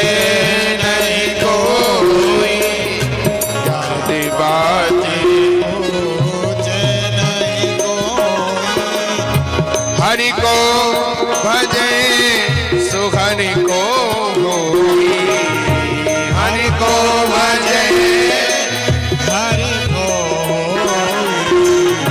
जाति बाति पूछे नहीं कोई, जाति बाति पूछे नहीं कोई। वो गोस्वामी जी कहते हैं कि यहाँ जाति पाति भी विशेष नहीं है। तो भगवान कुछ तो देखती हूँ, किसी को सुख किसी को दुख क्यों देते हैं फिर भगवान? तो कहा कि कौन न काहू सुख दुख करे दाता, निज कृति कर्म भोग सब खाता। भगवान ब्रह्मा जी के पुत्र हुए जिनका नाम है कश्यप, और कश्यप की 13 पत्नियां हैं। ध्यान से सुनना है। अदिति, दिति, काष्ठा, अरिष्ठा, सुरक्षा, इला, मुनि, क्रोधवशा, ताम्रा, सुरभि, शर्मा और तिमि, ये कश्यप भगवान की 13 पत्नियां हैं। एक दिन सायंकालीन के समय अदिति ने आग्रह किया कि मुझे गर्भधारण करना है। तो भगवान ने कहा अदिति, इस समय काम सुख के लिए उपयुक्त नहीं है।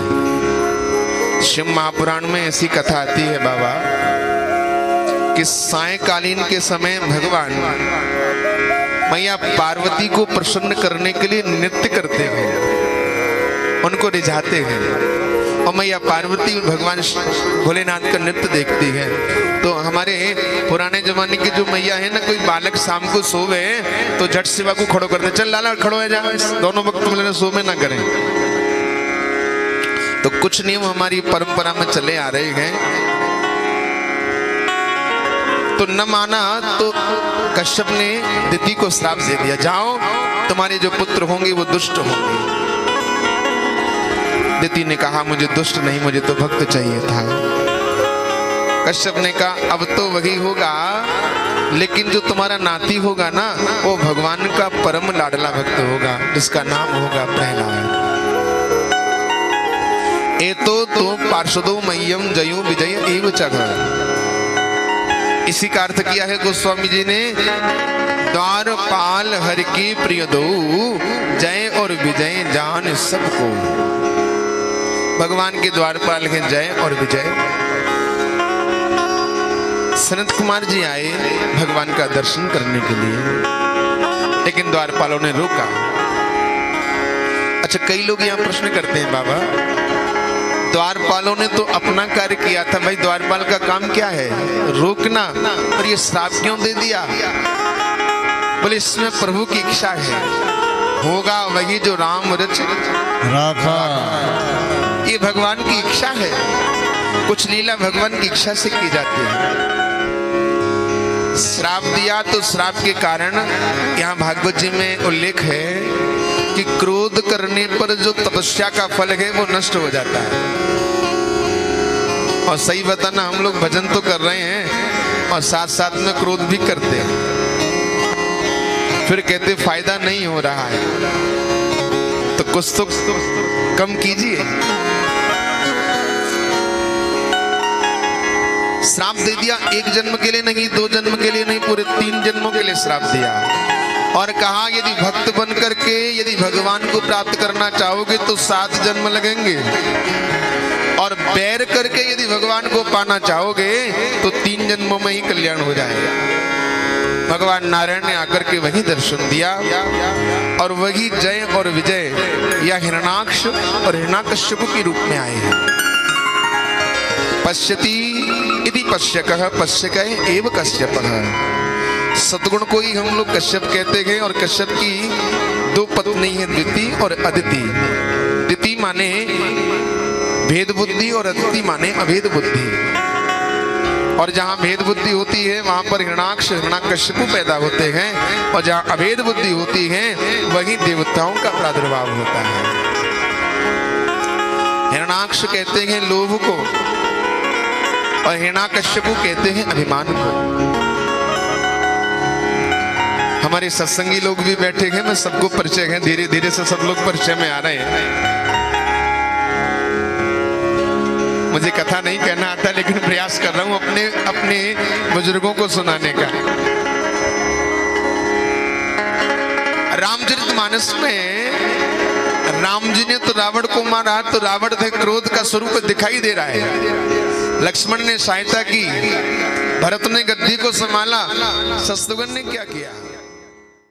और गोस्वामी जी लिखते नाम प्रकरण में ही, जाके सुमिरन ते रिपुनासा, नाम शत्रुघ्न वेद प्रकाशा। जिसके नाम मात्र से ही शत्रुओं का नाश हो जाता। तो शत्रुघ्न ने किसको मारा? तो संत अपना भाव प्रकट करते हैं, शत्रुघ्न ने उसको मारा जो किसी को दिखाई नहीं देता। राम को रावण दिखाई दे रहा है, लेकिन शत्रुघ्न ने मारा मंथरा को। और यहाँ संतों ने मंथरा को लोभ का प्रतीक बताया है। लोभ ये दिखाई नहीं देता, दिनों दिन बढ़ता ही चला जाता है। तो लोभ को मारा, तो भगवान ने हिरणाक्ष को पहले मारा, क्योंकि हिरणाक्ष लोभ का प्रतीक है। लोभ मरेगा तो अभिमान स्वाभाविक रूप से मर जाएगा। आज पृथ्वी को रसातल में लेकर के चली गई है। यहाँ नारद जी भगवान नाम स्मरण करते आ रहे हैं। श्री कृष्ण गोविंद हरे मुरारी, हे नाथ नारायण वासुदेव। हिरणाक्ष बोला, हे बाबा सुनो, ये चीमरा मर्जीरा बजाना आता है या सत्संग करना ही आता है या लड़ना झगड़ना भी आता है? नारद जी बोले, देख भैया लड़ना झगड़ना तो हम पे आवे ना है, तू कीर्तन चाहे तो 2 घंटा और करवा ले। हिरणाक्ष बोला, सुनो हमारी तो भुजाओं में खुजली हो रही है, हम क्या करें? तो यहाँ ब्रह्मा जी के छींकने से 12 भगवान का अवतार हुआ। इधर पृथ्वी रसातल में चली गई तो भगवान कहा कि हम तुमको योद्धा से मिला दे, तो जाओ रसातल से कोई लेकर के निकल रहा हूं, पृथ्वी को झगड़ने लग जाना। हिरण्याक्ष गया और 12 भगवान रसातल से पृथ्वी को लेकर के मुखारबिंद पे रख करके आ रहे थे, ये झगड़ने लगा और ये 15 दिन तक युद्ध चला। भगवान ने हिरण्याक्ष का वध किया, पृथ्वी को लेकर के चलने लगे तो यहाँ पृथ्वी के मन में भी बाबा अभिमान आ गया, अरे मैं जरा सी कहाँ आराम कर भी चलेगी, भगवान को तो मेरे बगैर चैन ही ना पड़े। और जैसे कि भगवान बोले हो, भगवान अपने भक्त का अभिमान जल्दी दूर कर देते, बीमारी हो तो पहले ट्रीटमेंट कर देते। भगवान पृथ्वी को लेकर के सीधे वृंदावन की ओर गए और जैसे ही पृथ्वी ने वृंदावन को देखा तो पृथ्वी बोली, अजी मैं तो आपके मुखारबिंद पे विराजमान हूं, ये कहां से आ गया? कन्हैया बोले, भैया ये मेरा वृंदावन है, दुनिया का प्रलय हो जाता है लेकिन वृंदावन का प्रलय नहीं होता। पूज्यपाद स्वामी श्री मलुक पीठाधीश्वर जी कहते हैं कि ये वृंदावन जो है ना, ये साधारण नहीं है। अब बात याद आ गई आपको देख करके, तो सुन लीजिए। वृंदावन कोई साधारण नहीं है। वृंदावन में यदि 1 मिनट का भी वास आपको मिलता है तो आप बड़े पुण्यात्मा हो। एक दिन अर्जुन ने कहा, अर्जुन भगवान के पास में आए, आप शायद पहली बार सुनोगे इस प्रसंग को। भगवान आए तो भगवान वृंदावन की चर्चा करते हैं अर्जुन से। तो अर्जुन ने कहा, प्रभु ये वृंदावन की इतनी चर्चा आप करते हो, ऐसा क्या है वृंदावन में जिसकी चर्चा आप करते हैं? भगवान बोले, चलो आज वृंदावन ही घूम के आते हैं। अर्जुन को लेकर के भगवान वृंदावन की ओर गए और वहां देखा कि एक बड़ा सुंदर सफेद पर्वत दिखाई दे रहा है, एकदम श्वेत पर्वत दिखाई पड़ रहा है और श्वेत पर्वत पर एक दाढ़ी वाले महात्मा जी भजन कर रहे हैं। एक कल्पद्रुम में भी कथा आती है, दाढ़ी वाले महात्मा जी भजन कर रहे हैं तो भगवान ने निवेदन किया, चलो प्रणाम करो। तो अर्जुन ने प्रणाम किया और पूछा भगवान ने श्याम सुंदर ने कि ये क्या हो रहा है प्रभु? बोले, हम मुरली मनोहर की उपासना कर रहे हैं। सबकी अलग अलग उपासना है, कोई किसी की उपासना करते हैं, कोई किसी की। तो अर्जुन ने कहा, प्रभु ये इतना सफेद ये पर्वत दिखाई पड़ रहा है, ये इतना सफेद है कैसे? तो उन महात्मा जी ने कहा, ये सफेद पर्वत नहीं है, ये हमारी हड्डियों का ही पर्वत बना हुआ है। प्रेम से कहो राधे राधे राधे राधे।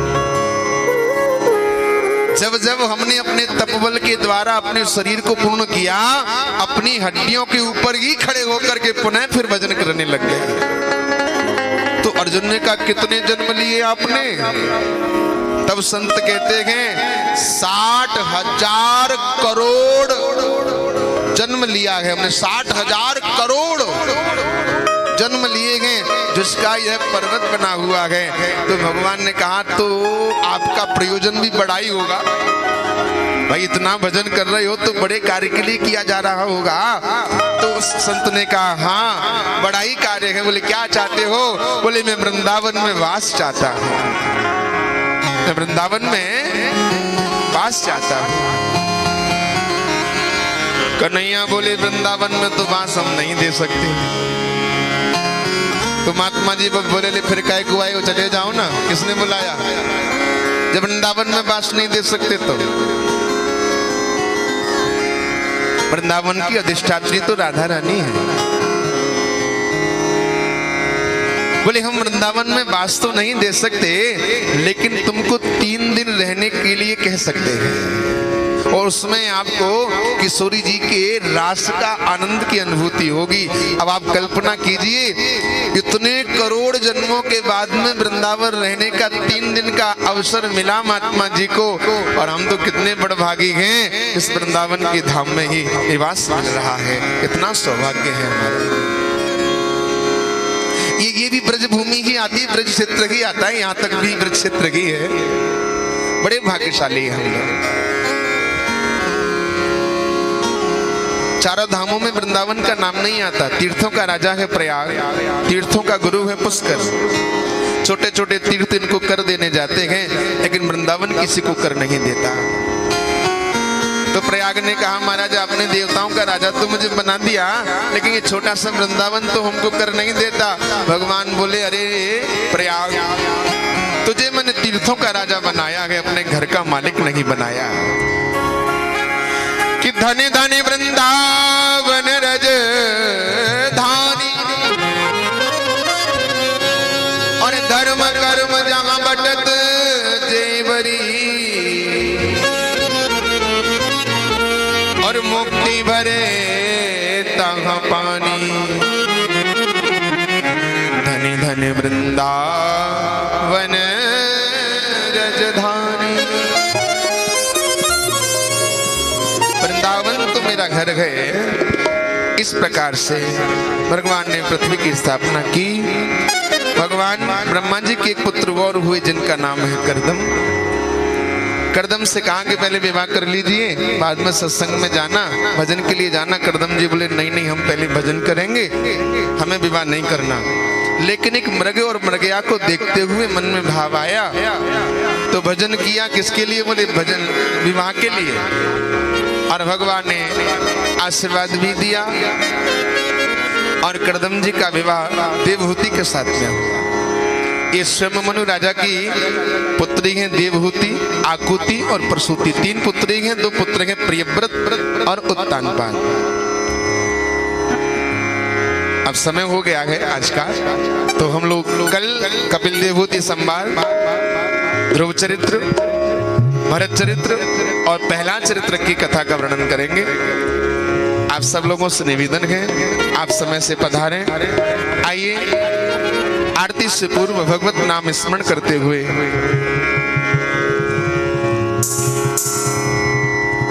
आज की यात्रा को पूर्ण करें, क्योंकि वृंदावन की चर्चा ही चल रही है। तो हमारा तो केवल एक ही भाव है कि जब तक ये जीवन है, जब तक हमको वृंदावन में ही वास मिले, कि जब तक है जीवन अपना, कि जब तक है जीवन अपना, और हम तो वृंदावन जाएंगे। अरे श्री राधा श्री राधा श्री राधा राधा गाएंगे, श्री राधा राधा गाएंगे, श्री राधा राधा गाएंगे, श्री राधा राधा गाएंगे। रे जब तक है जीवन अपना, जब तक है जीवन अपना, हम तो वृंदावन जाएंगे। श्री राधा श्री राधा श्री राधा राधा गाएंगे, श्री राधा राधा गाएंगे, श्री राधा राधा गाएंगे, श्री राधा राधा गाएंगे। अरे कृपा करो वृषभान किशोरी, कृपा करो वृषभान किशोरी, नित दर्शन का सुख पाएंगे। श्री राधा राधा गाएंगे, श्री राधा राधा गाएंगे, श्री राधा राधा गाएंगे, श्री राधा राधा गाएंगे। प्यारे की जय हो बिहारी।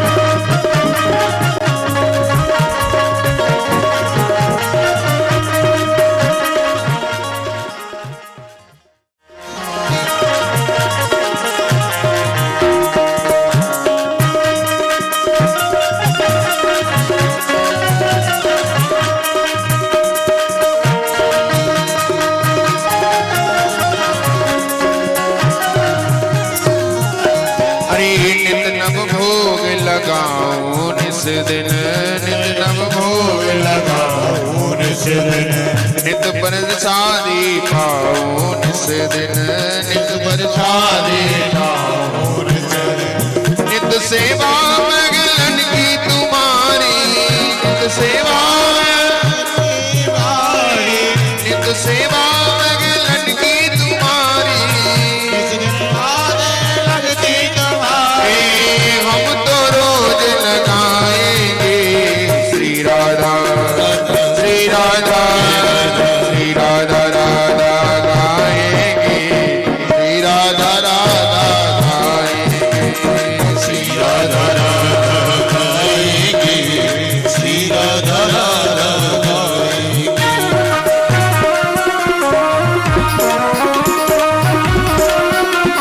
वृंदावन बिहारी लाल की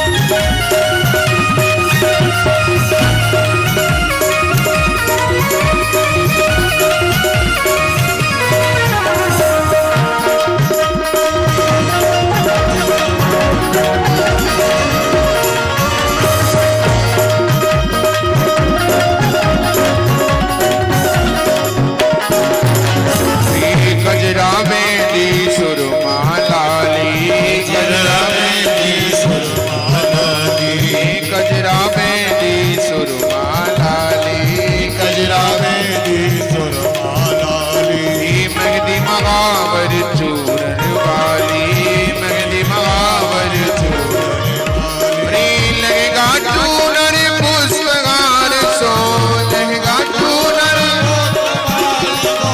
तुमको रोज सजाएंगे श्री राधा श्री राधा श्री राधा राधा गाएंगे श्री राधा राधा गाएंगे श्री राधा राधा गाएंगे श्री राधा राधा गाएंगे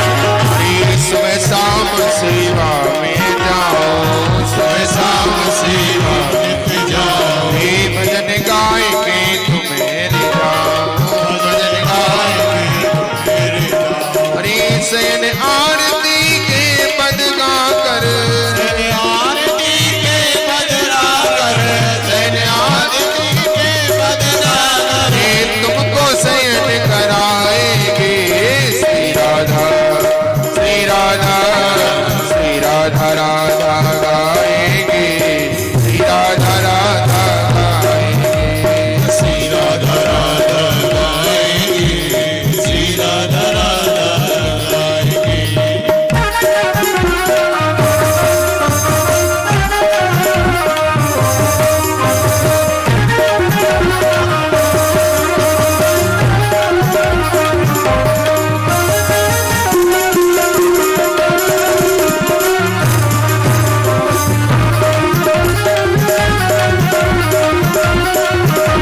श्री हरि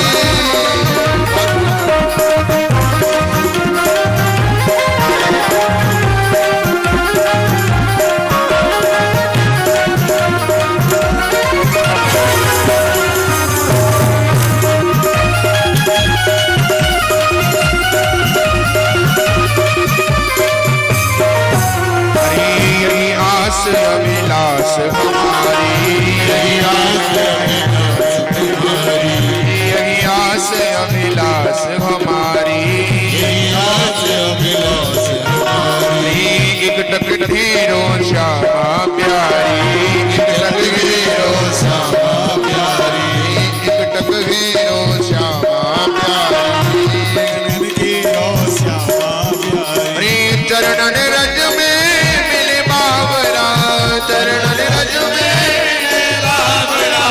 चरणन रज में मिले बाबरा, रज में मिले बाबरा। अरे बिनती रोज सुनाएंगे श्री राधा श्री राधा श्री राधा राधा गाएंगे, श्री राधा राधा गाएंगे, श्री राधा आएंगे श्री राधा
जय जय श्री राधा, जय जय श्री राधा, जय जय श्री राधा।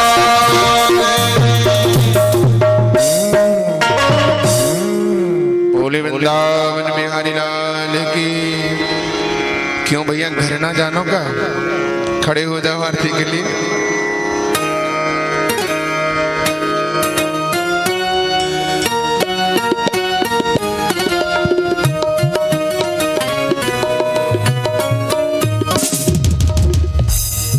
राधे राधे बाके बिहारी तेरी आरती गाऊं, बाके बिहारी तेरी आरती गाऊं, आरती गाऊं प्यारे आपको रिझाऊं, आरती गाओ प्यारे आपको रिझाऊं, बाके बिहारी तेरी आरती आके बिहारी तेरी आरती गाऊं। आवाज बढ़ाओ।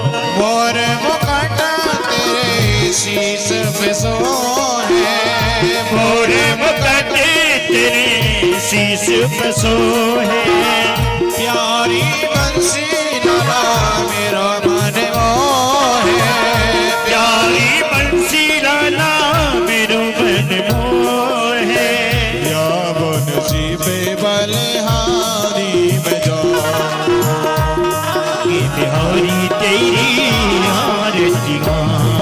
ओ आजा रे सिमरिया तेरी आरती गाऊं, आजा रे सिमरिया तेरी आरती गाऊं। चरणों से निकली है गंगा प्यारी, चरणों से निकली है गंगा प्यारी, जिसने सारी दुनिया तारी, जिसने सारी दुनिया तारी, उन चरणों के मैं दर्शन पाऊं, हरी तेरी आरती गाऊं।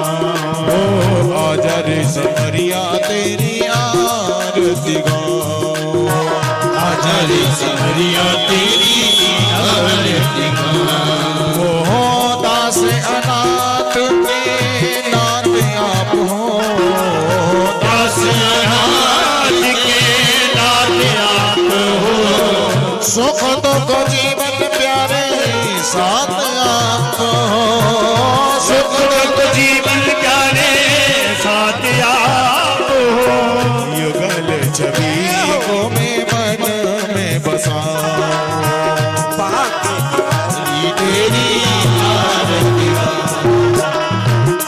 सोहे प्रसराम तुम्हारी सरसों है ललिता विशाखा सब सखियां प्यारी ललिता विशाखा सब सखियां ललिता विशाखा सब सखियां प्यारी ललिता विशाखा सब सखियां प्यारी बास सदा वृंदावन